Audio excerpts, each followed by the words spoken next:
whispers in the fog. The sun, a blocky orb of fire, had just begun its descent, painting the western sky in hues of fiery orange and soft lavender. Kael, a seasoned adventurer, whose well-worn leather armor bore the scuffs of countless encounters, observed the familiar spectacle from a ridge overlooking a vast, emerald-green swamp.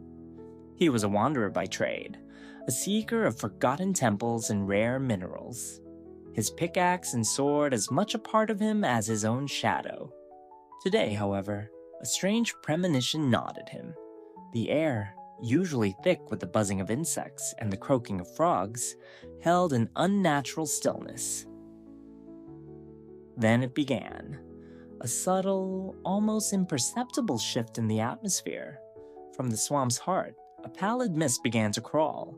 Not the usual evening fog, but something denser, milkier, and strangely silent. It clung to the gnarled cypress trees, swallowed the winding rivers, and erased the distant familiar outlines of the landscape. Villagers from the nearby settlement had spoken in hushed tones of such fogs, their eyes wide with unease. When the swamp sighs, an elder had muttered, clutching a worn emerald, "Those who enter do not return as they were." Kael, ever pragmatic, had dismissed it as old wives' tales, but now a shiver traced its way down his spine. Curiosity, however, was a far stronger impulse than caution. He adjusted his backpack, checked the sharpness of his diamond sword, and began his descent into the encroaching gloom. The moment he stepped within its embrace, the world changed. The cloying mist immediately dampened all sound, muffling the crunch of his boots on the damp earth, swallowing the rustle of leaves. A sickly green light seemed to emanate from the fog itself, casting distorted shadows that danced with unsettling fluidity. Visibility plummeted to mere blocks, transforming the familiar swamp into an alien labyrinth. Lily pads, usually a simple stepping stone, became elusive islands in a sea of murky water. Kael relied on his internal compass, a finely tuned sense of direction honed over years of underground exploration, but even that felt skewed, twisted by the fog's oppressive embrace. He moved slowly, his senses on high alert. The swamp's usual inhabitants were strangely subdued. He saw the outlines of slimes, their gelatinous bodies a deeper, more ominous green, their movements sluggish, almost sad. A creeper, usually heralded by its telltale hiss, drifted by like a specter, its blocky face devoid of any discernible emotion, its fuse eerily unlit. Kael froze, his heart thudding a frantic rhythm against his ribs, watching it pass before cautiously moving on. The fog seemed to drain the aggression from the creatures, replacing it with a vacant, unsettling apathy. Yet, this made them no less dangerous. Their silent presence was a constant, unnerving threat. Deeper into the swamp, the air grew colder, and a faint, almost subliminal sound began to coalesce in the mist. It was not a physical sound, but a whisper on the edge of perception, like distant, distorted murmurs, or the echoes of half-forgotten thoughts. Kael instinctively gripped his sword, his eyes darting through the swirling vapor.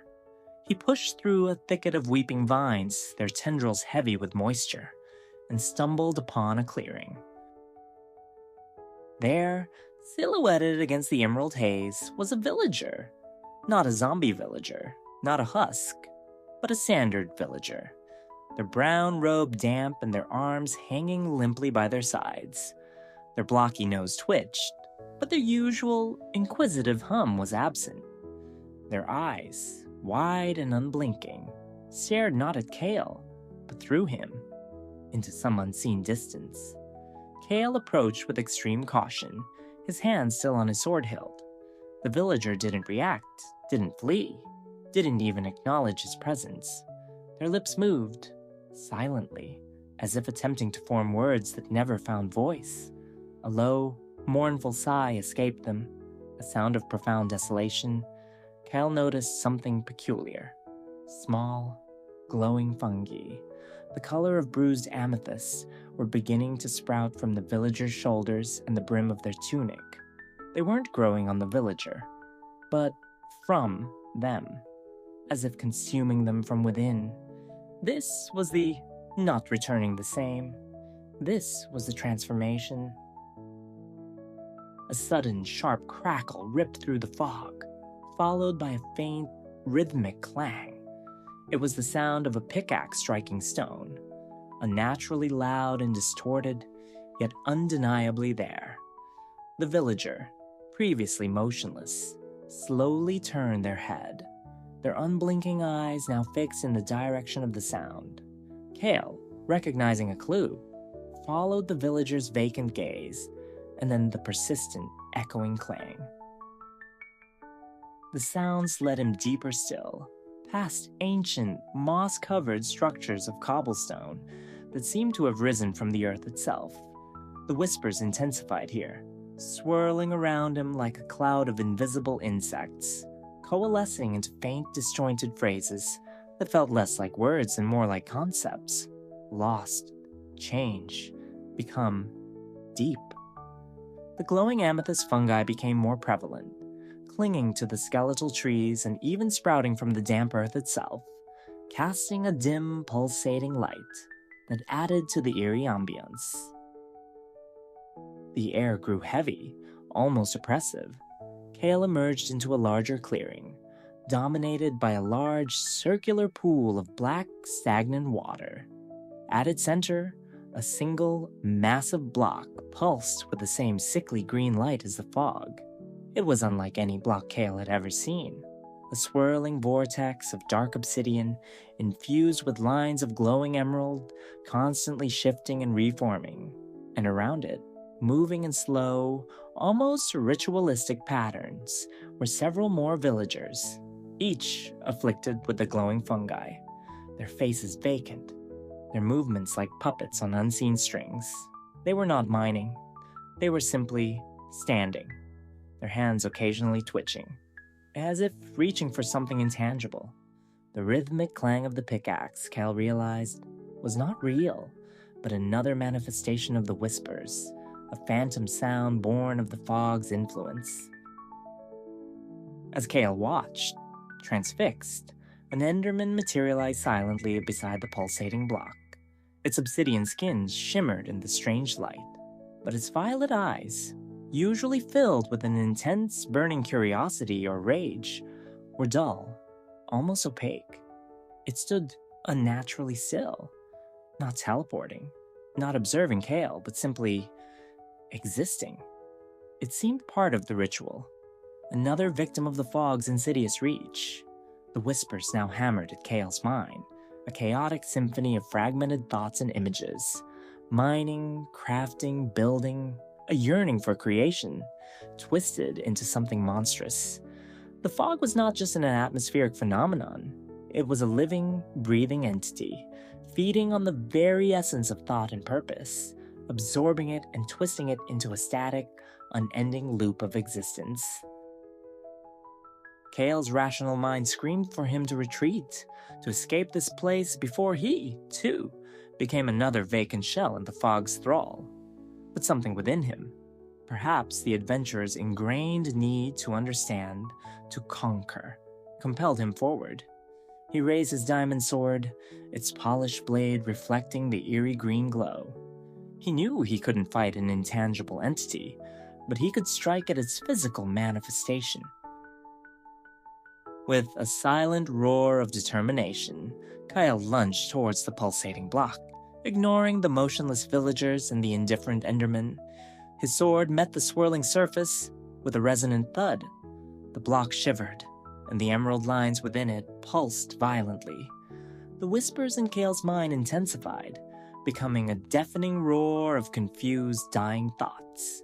He struck again, and again, channeling all his strength and will into each blow. Cracks began to spiderweb across the obsidian surface, the sickly green light flickering erratically. With a final, desperate swing, Kael's sword connected, and the block exploded not with a bang, but with a silent implosion, sucking the surrounding fog into its void. A wave of profound stillness washed over the clearing, followed by a rush of clear, crisp air. The whispering voices in Kael's mind abruptly ceased. The glowing amethyst fungi on the villagers began to recede, dissolving into wisps of faint light. The Enderman blinked, its purple eyes regaining their usual intensity, and then, with a pop, it teleported away, seemingly startled by its sudden awareness. The fog, which had enveloped the swamp for what felt like an eternity, began to dissipate with remarkable speed, thinning into translucent wisps that were swiftly carried away by a gentle breeze. The true sun, now high in the mid-morning sky, pierced through the remaining veil, casting long, familiar shadows. The swamp began to awaken. The distant croak of a frog, the buzz of a fly, the gentle gurgle of a hidden stream. Kael stood amidst the still figures of the villagers, his chest heaving, his sword lowered. The vacant stares were gone, replaced by expressions of confusion, then dawning awareness. Their eyes flickered, their brows furrowed, and they began to look around, their blocky noses twitching in bewilderment. They were themselves again, but the experience had clearly left its mark. They whimpered, then shuffled awkwardly, looking at Kael with a strange mix of fear and gratitude, before slowly, tentatively, beginning to wander away, back towards the village. The transformation had been reversed, but the memory, Kael suspected, would linger in their minds like a phantom limb.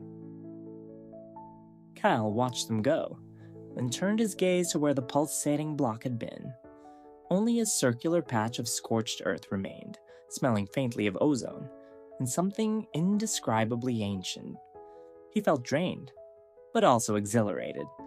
He had faced an enemy unlike any he had ever encountered, an enemy of the mind, and he had prevailed. He had saved these villagers from an incomprehensible fate. As he finally climbed out of the swamp, the last tendrils of the strange fog vanishing into the clear sky, Kael paused at the ridge.